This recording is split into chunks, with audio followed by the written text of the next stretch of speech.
తాను పోబోయే ఆకాశ మార్గం చూసుకుని వానరులతో, నేను పోతున్నాను, అక్కడ సీతమ్మ కనిపించకపోతే అక్కడ్నుంచి తిన్నగా స్వర్గానికే వెళ్లి చూస్తాను.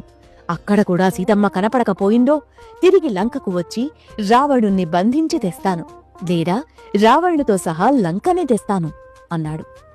ఇలా చెప్పి హనుమంతుడు ఆకాశంలోకి ఎగిరాడు. అతనితో పాటు అనేక చెట్లు కూడా లేచాయి. అతని శరీరం నిండాను సముద్రం నిండాను పూలు రాలాయి. చాచిన హనుమంతుడి చేతులు 5 తలల పాముల్లాగా ఉన్నాయి.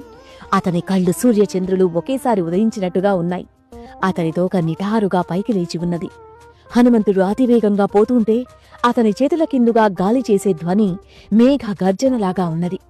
అతను లంకకు చేటు కలిగించే తోకచుక్కలాగా ఉన్నాడు. అతని నీడ సముద్రం మీద అతనితో పాటు కదులుతోంది. అతను వెళ్లే దిక్కుగా సముద్రం తెర్లుతున్నది. రంగురంగుల పూలకాంతుల మధ్య హనుమంతుడు మెరుపు తీగలు నిండిన మేఘల్లా ఉన్నాడు.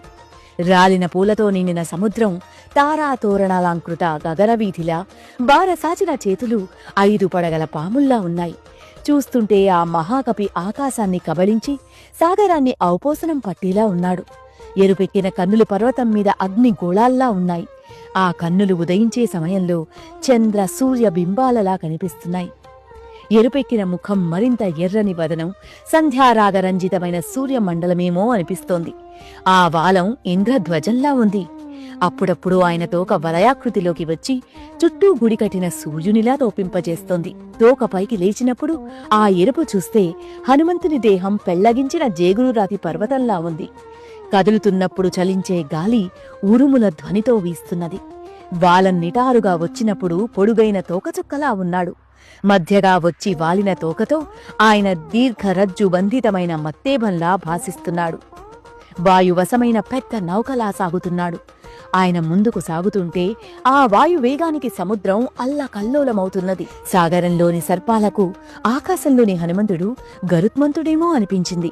వాయుపథంలో సాగే హనుమంతుడు రెక్కల పర్వతంలా ఉన్నాడు. సాగుతున్నంత మేరా క్రింది సముద్రంలో గాలి ఒత్తిడి కలిగి అది దోనలా అవుతున్నది.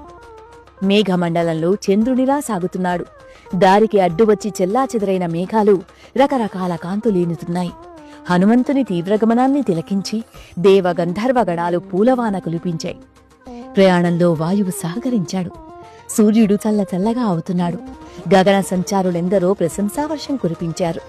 అంజనానందనం వీరం జానకీ శోకనాశనం కపీశం అక్షహంతారం వందే లంకా భయంకరం.